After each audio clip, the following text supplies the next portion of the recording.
Welcome to the Main Street Business Insight Podcast, featuring the stories of America's downtown and neighborhood entrepreneurs. There's so much about being a Main Street business that is intertwined with what it means to be part of a community. The impact that it has on creating jobs, occupying vacant storefronts, improving the quality of life, like this is a big deal.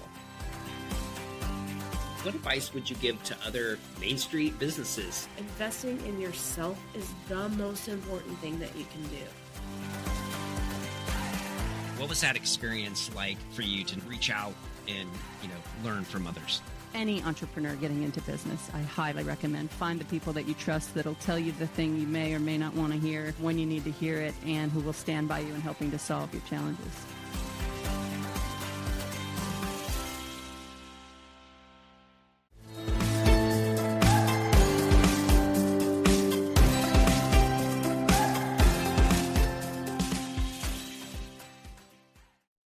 Hey everyone, welcome to another episode of the Main Street Business Inside Podcast. I'm your host, Matt Wagner, Chief Innovation Officer at Main Street America. And in this show, we're going to cover one of my favorite topics, making predictions for the year ahead. Now, just by way of a little bit of background, since 2022, I've been providing predictions for the year ahead to sort of better understand the accelerated changes in society, technology, and the economy, and what those anticipated impacts might be on our main streets and small businesses.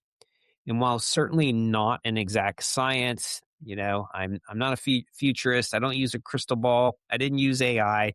I hope this can offer insight into how, at the intersection of these kind of like diverse trend lines, new learnings can emerge for strategic adaptation and keep us all sort of agile and have the ability to adjust in our work.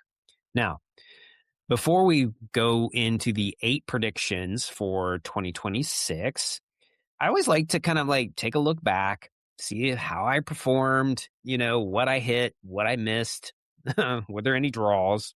And so let's just start with what I think was a win. And that was having to do with retail growth. Now, I predicted at the start of last year that overall retail growth in 2025 would be less than 3%. While the numbers aren't in, projections suggest 3 to 4% year over year growth. Now, my number was more based on adjusted inflation. So I guess I should have made that statement up. But, you can have all kinds of growth, but if inflation is eating into it, you still don't have margin by any stretch of the imagination. And so real growth is the bottom line when it comes to running and operating a small business. Now, inflation can really deceive us when it comes to growth and certainly margins. With CPI at relatively consistent 2.7%, frankly, real retail growth in 2025, you could just call it flat to stagnant. So I take that as a win, not in terms of the outcome for small businesses by any means, but just by being pragmatic about what retail growth was going to look like given the inflationary and pricing issues that so many small businesses were facing. Now, on the loss factor, I was just frankly way too early when it came to GLP-1 drugs and their impact on everything from food menus to gym memberships and apparel. I really thought that this was, given the amount, the accelerated growth of this particular, drug use, that we would see sort of an immediate impact from a retail, food, and drink kind of perspective. But I was a year too early, so I'm going to say that that's a loss. But what's interesting is, in this year's National Retail Federation Trends and Predictions article for 2026, they made the exact same acknowledgement of the GLP-1 drug impact. So I was early, but it's nice to see that, sort of a colleague industry like the National Retail Federation was also seeing it, and they're seeing it this year. So, all right, moving on to the last one, what I'll call a draw. All right. So I always, predict have a win, a loss, and a draw. Now, I suggested fairly strong impacts of AI adoption on nonprofit organizations like Main Street programs. Now, I'm calling it a draw, but we just finished our latest director survey, and that's showing that AI adoption is greater than that of Main Street businesses for Main Street directors. Okay.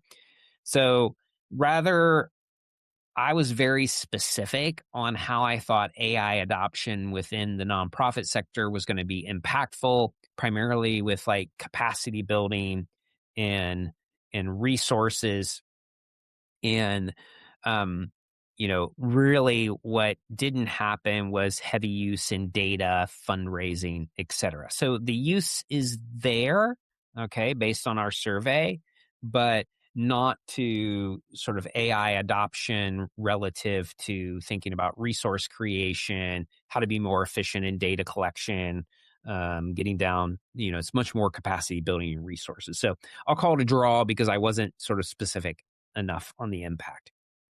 All right. So let's move on to 2026 predictions. And the first one really revolves around the K-shaped economy and how it will continue to have pretty significant impacts on small businesses and our downtowns, and how consumers are acting relative to shopping and eating out, etc. Now, if you aren't familiar with the K-shaped economy and what it means, it's essentially referring to an economy that benefits higher income earners, while middle and lower income groups experience stagnation and or decreases, sort of flat spending, okay? Primarily only on like necessities or things that create value. Now, what this does is it creates an economy that really relies on a much smaller group of consumers to fuel growth. And so when you look at like retail growth, for instance, much of that is driven by less than 30% of consumers out there. Okay.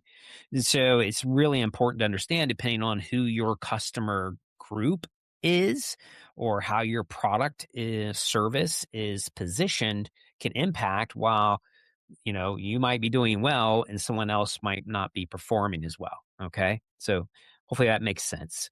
Now, this prediction rests on assumptions about a strong stock market in 2026, fueled by lower interest rates. And as I'm sitting here, there was just an announcement on the new Fed chair, which probably suggests certainly a more aggressive stance towards lower interest rates.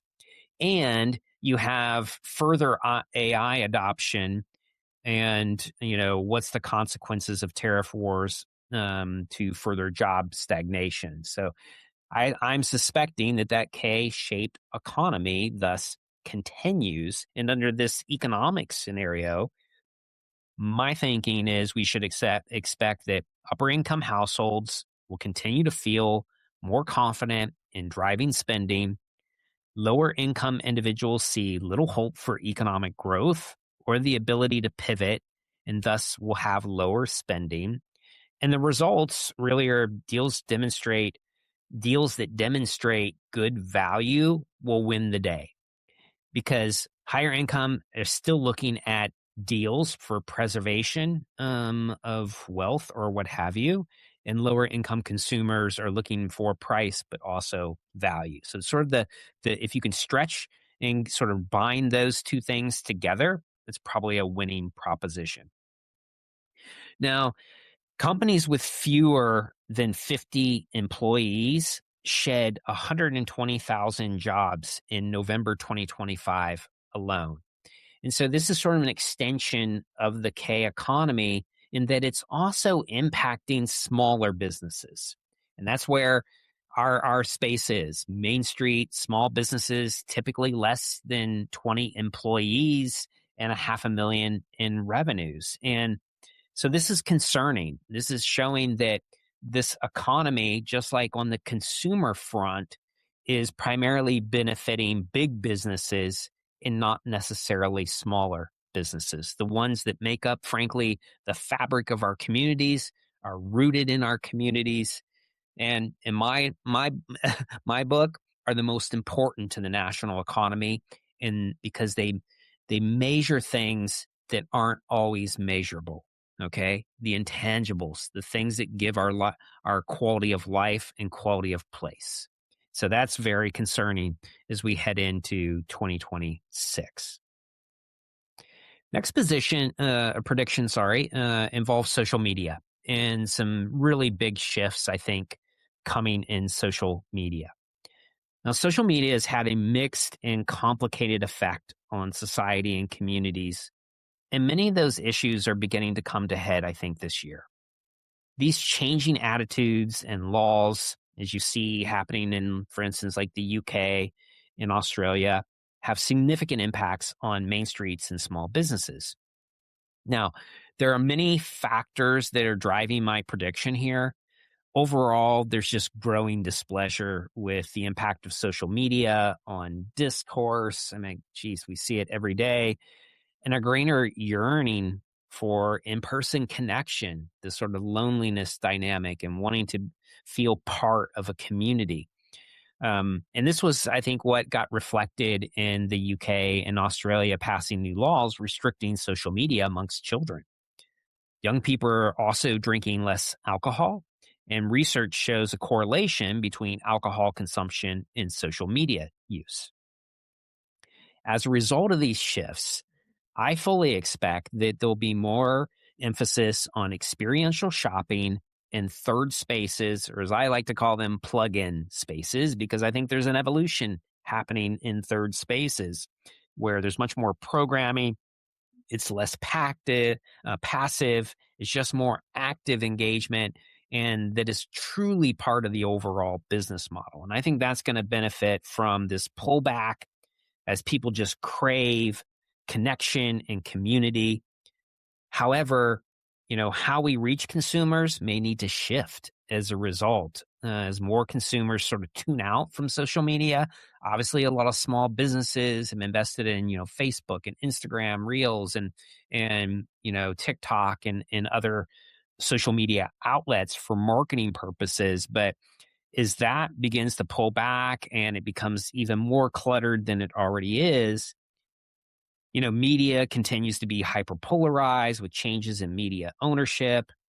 Things like your website, Google profiles, and just the ability to connect with your consumers in an authentic way for word of mouth, I think really wins the day in the end. And so, just watch, of course, continue to do what you're doing marketing wise, but recognize that the return may not be as much on that investment.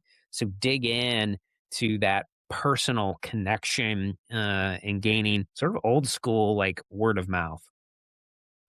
All right. Number 3, Main Street manufacturing booms. Okay. Now, there are some very significant policy and event related activities that I think are going to highlight this particular sector of our main streets. The first is America 250. And frankly, what is more Americana than Main Street?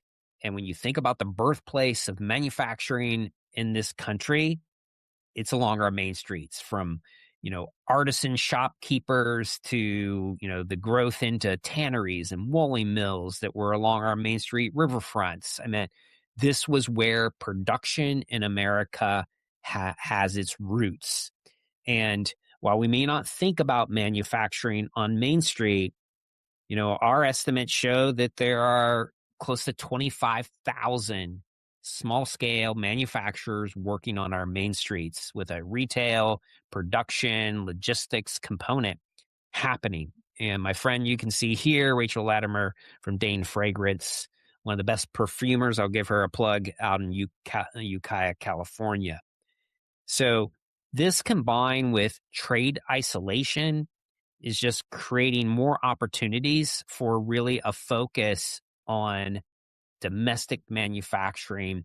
And you've got to have pipeline in order to scale. This is the long game, but we've demonstrated through so many examples from New Frontier and Moorhead, Kentucky to Maine Grains in Skowhegan, Maine, that you can scale manufacturing on main streets. All right. Number 4. This is the sort of turning point, I think, from a generation. So I'm predicting younger generations begin to take the lead with heavy influence on how we think about shopping and other trends that impact our main streets and retail. Now, as boomers grow older, millennials and Gen Z will drive greater spending and broader shifts across retail sectors. It's already beginning to happen as a greater percentage of overall consumer spend. Businesses in main streets will need to focus their marketing and outreach efforts to the needs and tastes of this new, growing, and emerging set of generations, because obviously a lot of our focal point for so many years was on that humongous generation, the boomer generation. But they're winding down. They're in the saver mode, not the spend mode, as most have now, or very close, entered retirement age. And Gen X, the next generation, is a much smaller consumer group than millennials and Gen Z. And so you're going to really see the dominance begin to play out in consumer.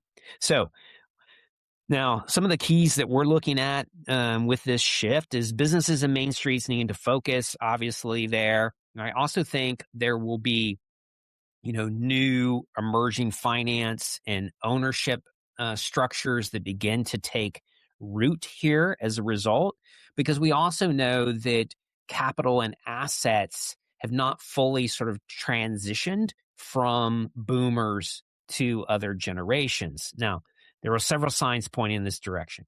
First, there are well-documented challenge for individual asset ownership by millennials and Gen Z. Second, we are in the midst of the largest transfer of wealth in American history. With opportunity and thus demand, there will be both policy and programmatic pushes for more creative finance structures. Undoubtedly, we've got to make it happen. Love you banks and community banks and regional banks and those kinds of things, but we need more options out there at which we can leverage sort of more consumer or customer capital. And that's why I love newmarket.co. Go explore them, newmarket.co. They're a partner of ours, and really leverage that and understand really the brand connection between a local small business and the community itself. And thus, how can you leverage that to build capital for scaling, growth, or even startup? In addition, we anticipate a growth in small businesses and real estate ownership structures like co-ops and employee-owned trusts and other financing models focused on building resiliency within small businesses to be more competitive. So we see that certainly happen as you think about number 5 here, just leveraging this transition in generation from consumers, but also as the next generation of entrepreneurs and property owners within our main streets. All right. Number 6. If you're not familiar with DTC, that is direct to consumers, and what had been largely an e-commerce domain is going to be moving to bricks and mortar. Now, over the past 5 years, we have started to see a growing number, not huge, but growing number of large direct-to-consumer brands launching efforts to develop physical branded stores, You could see that with like Amazon, which, by the way, at the recording just announced that they were closing some of their bricks components. So it's not an easy transition, There are reasons why they're successful bricks and mortar businesses. It's not just a formula you can copy. There's nuance at play, and why main streets, frankly, have been able to, over time, adjust to those changes and shifts in consumer trends, and where when you're coming from an e-commerce, it's a totally different ball game on how you reach customers and what is important to them from a bricks or experiential component. Wayfair is also, the furniture company is also trying to get into more bricks. So this year, there's a lot of momentum behind that. You'll see smaller brands also begin to emerge from the bricks only or direct to consumer markets to more of a bricks component, like Warby Parker, Allbirds, Brooklinen, Skims, Away. Those are just some of the ones that I've seen that have indicated they are moving to more physical stores. Now, some of the reasons what's driving this. First is the increased expense in customer acquisition. I mentioned this relative to social media in some of my previous comments, but according to Loyalty Line, between 2023 and 2025, there was a 40% rise in customer acquisition cost online. So that gets pricey. That eats into margins, even though you don't have like sort of the real estate component. It's a biggie. Online has also become a race to the lowest price. And I've made this comment before. Online businesses tend to be more about the transaction. Like, I'm going to buy a water filter. Fine, I'll buy it online. I'm just looking for the lowest price, and I'm not necessarily looking for the experience of purchasing a new water filter or replacement water filter. And so when you move to a bricks component, that's, again, a different ball game altogether, and where you can actually experience can drive greater margin than purely a transaction where the price sensitivity is much greater. Consumers also across the spectrum want more of a leisure experiential form of consumption, especially as the disposable dollars become a challenge, going back to the K economy. If I have less dollars to spend, and I want to make sure that not only am I getting great value, but can I have an experience from it, because I don't have those dollars to spend maybe on more leisure activities. And finally, I think society as a whole is just craving community. I think everyone is feeling some sense of being isolated and disconnected, and whether that's being more just being in a passive atmosphere or more actively engaged with family and friends and being able to talk to the store owner or participate in a poetry reading in the bookstore or what have you. People are craving some sort of social engagement and belonging, and it just doesn't work in an online capacity. And so if you want to be part of that, that's where the growth is. You've got to migrate more to bricks and mortar. So I think that's also behind this particular trend, and what I'm predicting we'll see additional growth in 2026.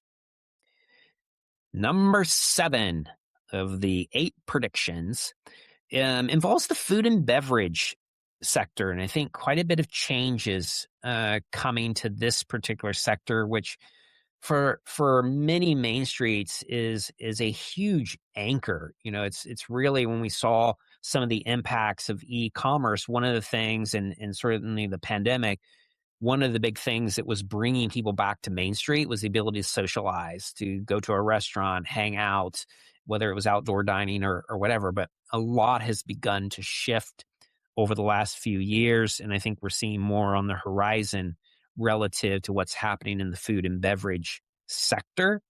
So one of the biggies is what's called biohacking. It's really a do-it-yourself approach to optimizing your health, well-being, and performance by using science, technology, and self-experimentation to make intentional challenges to your biology and lifestyle. Probably not something you thought I was going to talk about on this show. Now, a 2025 Gallup poll showed only 54% of U.S. adults consume alcohol. That is quite the drop, actually. It's down from 62% just a couple of years ago. And this decline is most pronounced among those key generations I just mentioned, Gen Z and millennials. with only half reporting drinking, which was down from 59% just a couple of years ago. Now, this data, when you couple that, let's go back to my GPL-1 drugs, which depress cravings, desires, we're likely to see a sizable decrease in the demand for restaurants and bars that predominantly depend on alcohol for sales. Now, I'm not suggesting that those businesses are closing, but we are seeing some of this peak relative to like microbreweries. There's a lot of pressure right now on the microbrewery industry. Now, some of that might be because of overbuilt, saturation of markets, etc. But I think some of this has to do with changes in lifestyles. Now, as one market comes down, logically, one might suggest a corresponding rise. And I think that's where, again, this is all about shifting. This is also about recognizing where trend lines are and being able to sort of pivot when you need to. And so what I'm seeing out there is this sort of corresponding rise in late night, maybe coffee or non-alcoholic venues where you're still yearning to be out there, to be connected, but maybe just not to consume alcoholic beverages.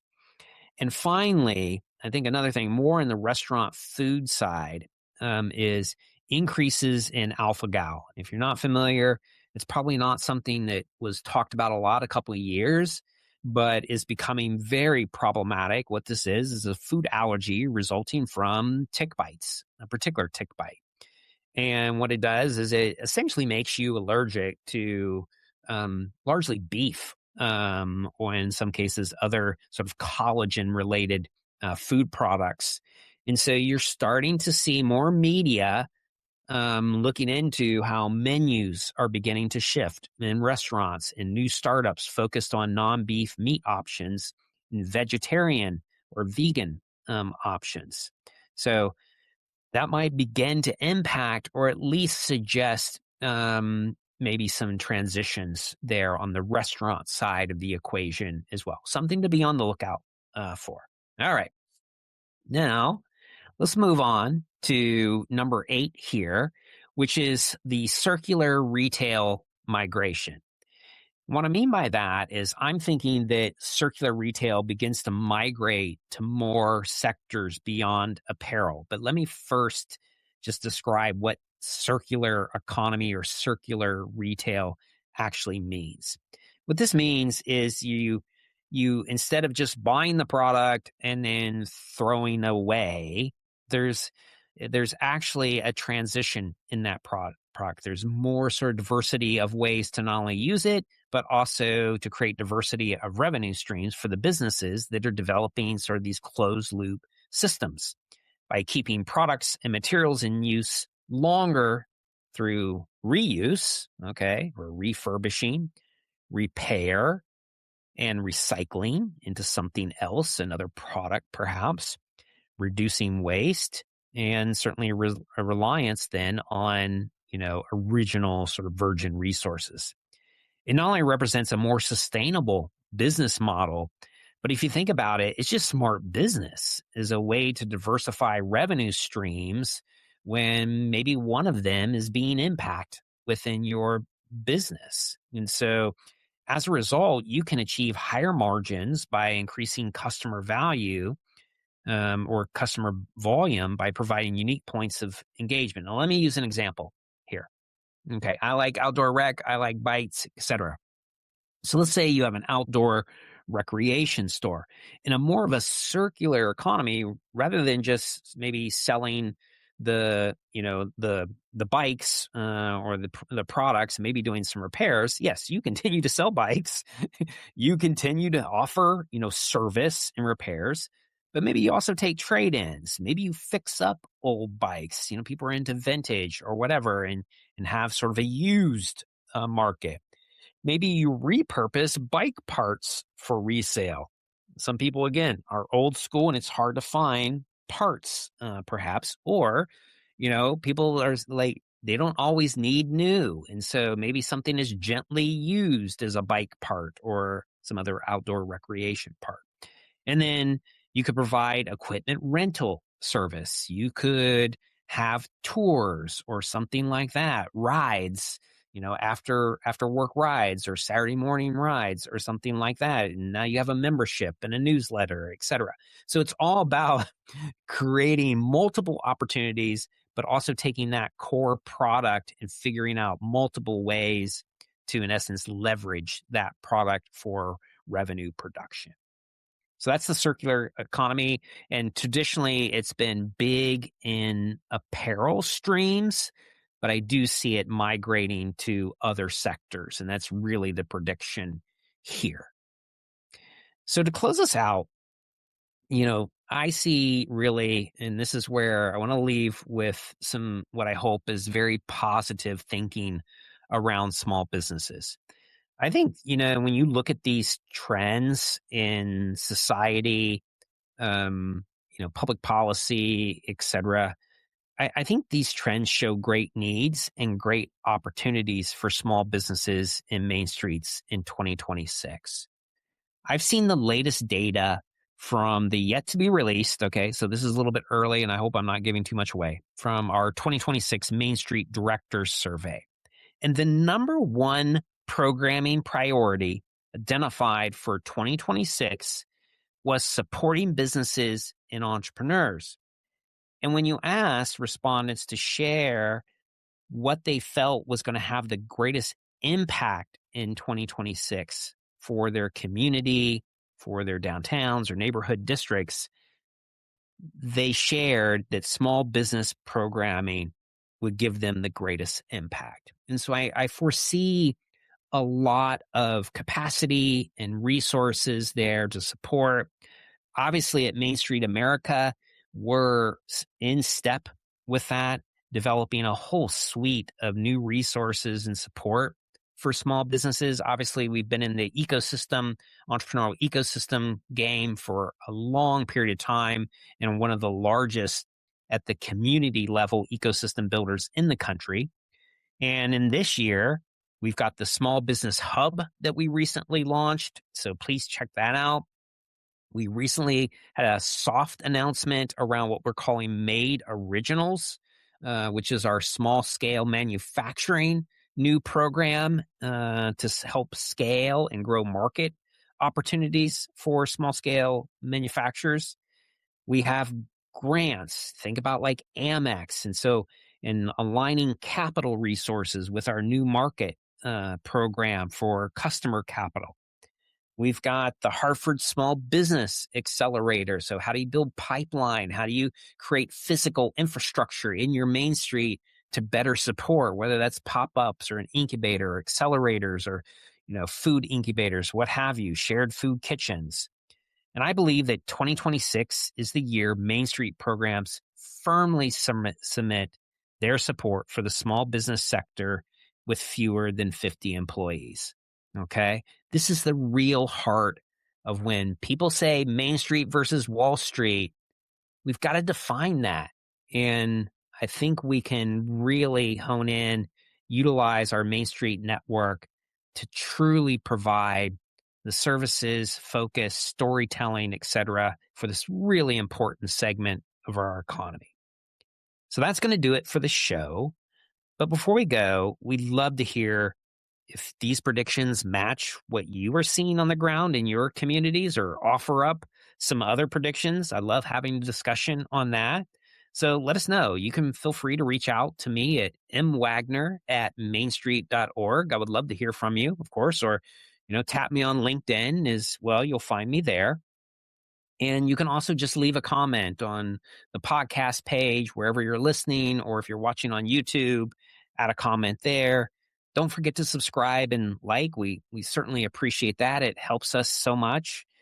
And remember to support your local small businesses. Make this prediction happen. It doesn't work without you, the consumer, the property owner, the city council member, the stakeholder, the volunteers. It takes everyone truly to make this happen. So until next time, really appreciate you listening, and all the best.